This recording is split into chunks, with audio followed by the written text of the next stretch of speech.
কোন কাফের জীবনে জান্নাতে যাবে না, কোন হিন্দু জীবনে জান্নাতে যাবে না, কোন খ্রিস্টান জীবনে জান্নাতে যাবে না, কোন মুশরিক জীবনে জান্নাতে যাবে না, কোন মুনাফিক জীবনে জান্নাতে যাবে না। এবার আসেন, মুসলমানরাই জান্নাতে যাবে, কিন্তু নামাজ না পড়ার জন্য শাস্তি হবে, মিথ্যা কথা বলার জন্য শাস্তি হবে, গীবত করার জন্য শাস্তি হবে, পরের হক খাওয়ার জন্য শাস্তি হবে। এই জন্য আল্লাহ রাব্বুল আমিন সর্বশেষে যাকে জান্নাতের ভিতরে দিবেন, ওই ব্যক্তির আমলনামা বড়ই দুর্বল, ঈমান যদিও একটু আছে। এরপরে আমার আল্লাহ রাব্বুল আমিনকে ওই ব্যক্তিটা জাহান্নামের মাঝখান থেকে ডাকবে, আয় আল্লাহ,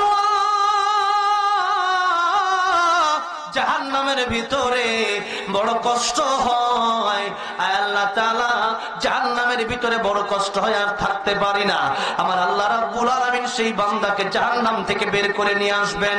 এবার বান্দার চক্ষু দুইটা জাহান্নামের দিকে ফিরায় রাখবেন, বান্দার চক্ষু দুইটা থেকে পানি পড়বে, কষ্ট হবে।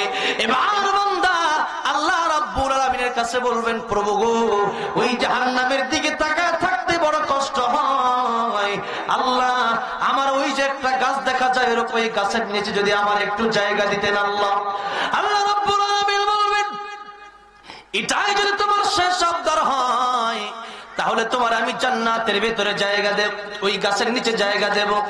এবার বান্দা বলবে, আল্লাহ এটাই আমার শেষ আবদার। কিন্তু আল্লাহ ঠিকই ভালো করে জানে বান্দা আবার চাইবে। এখন আল্লাহর কাছে যদি আল্লাহ বলতেছেন তোমার যা চাওয়ার তোমার তাই দেবো, কিন্তু একবার চাইতে হবে। এখন বান্দার কি চাওয়ার দরকার ছিল? জান্নাত না? আল্লাহ জান্নাত দেন, কিন্তু বান্দা জান্নাত চায় না। বান্দা কয়, আল্লাহ আমার ওই যেটা গাছ দেখা যায় গাছের নিচে নিয়ে যায়।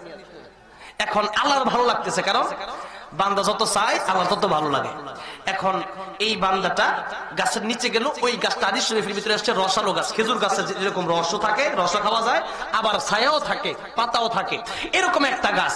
তো এই গাছের নিচে আল্লাহ যখন তার জায়গা দেবে, এবার আল্লাহ বলবে, আল্লাহ আরেকটা গাছের সামনে ওই গাছের নিচে একটু জায়গা দেওয়া যায়?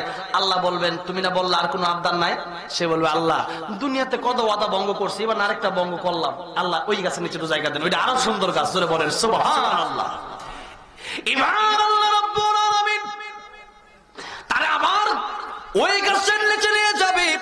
ওই গাছের নিচে যাওয়ার পরেই আবার আল্লাহর কাছে বলবে, আল্লাহ তাআলা আরেকটা গাছ দেখা যায়, ওখানে কি আমার নেওয়া যায়? আল্লাহ বলেন, তুমি না বলছেন আবদার নাই? আল্লাহরে বলবে, আল্লাহ ওটা তো সব ভঙ্গ করে লাইছি, আল্লাহ এটাই শেষ। এখন আল্লাহ ওই গাছের নিচে তারা নিয়ে যাবে।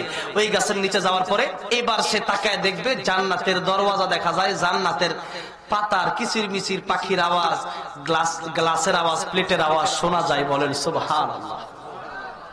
যে মুহূর্তে জান্নাতের আওয়াজ শুনতে পারবে, জীবনে কোনোদিন কোনো কান শুনে নাই, জীবনে কোনোদিন কোনো চোখ দেখে নাই, জীবনে কোনোদিন কোনো অন্তর কল্পনা করে নাই, এত সুন্দর জান্নাতের আওয়াজ, এত সুন্দর জান্নাতের দরওয়াজা যেই মাত্র দেখবে, এবার আল্লাহকে ডাক দিয়া বলবে, প্রভু জান্নাতের ভেতরে তুমি কি আমার একটু জায়গা দিতে পারো না? আল্লাহ গো, তুমি রহমানুর রহিম, তুমি গফুরুর রহিম, তুমি যদি একটু জায়গা আমার জান্নাতের ভিতরে দাও, আমি একটু দেখবো, প্রাণটা ভরবো, দিলটা ভরবো, কলিজাটা আমার একটু শীতল হবে, আবার বের হয়ে যাব। সে বলে, আল্লাহ জান্নাতের ভিতরে দিলে আবার কি করব, আমি বের হয়ে যাব। এবার আল্লাহ তার জান্নাতের ভিতরে ঢুকায় দিলেন। আল্লাহ জান্নাতের ভিতরে ঢুকা দেওয়ার পরে লোক আর বের হয় না। বলেন সুবহানাল্লাহ। এবার বলবেন, জান্নাতের জান্নাত দিলাম তোরে, ঢোকার জন্য পারমিশন দিলাম, অল্প সময়ের জন্য তুই বের হোস না কেন? আল্লাহ রাব্বুল আলামিনকে ডাক দিয়া বলবেন, প্রভু গো, জান্নাতের ভিতরে এসেছি, আপনি না বলছেন জান্নাতের ভিতরে জীবনে যে একবার আসবে, জীবনে আর বের হওয়া লাগবে না। আল্লাহু আকবার। জান্নাতের ভিতরে আসলে যদি বের হওয়া না লাগে, তাহলে জান্নাতের ভিতরে আমি আসলাম, আমি কেন বের হব? আল্লাহ তুমি কি পারো না জান্নাতের ভিতরে একটা বারান্দাতে আমার জায়গা দিতে? আল্লাহ বলবেন, বান্দারে একটা বারান্দা নয়, তোর জন্য আমি দুনিয়া থেকে আরো 10 গুণ বড় একটা জান্নাতের ব্যবস্থা করে রেখেছি।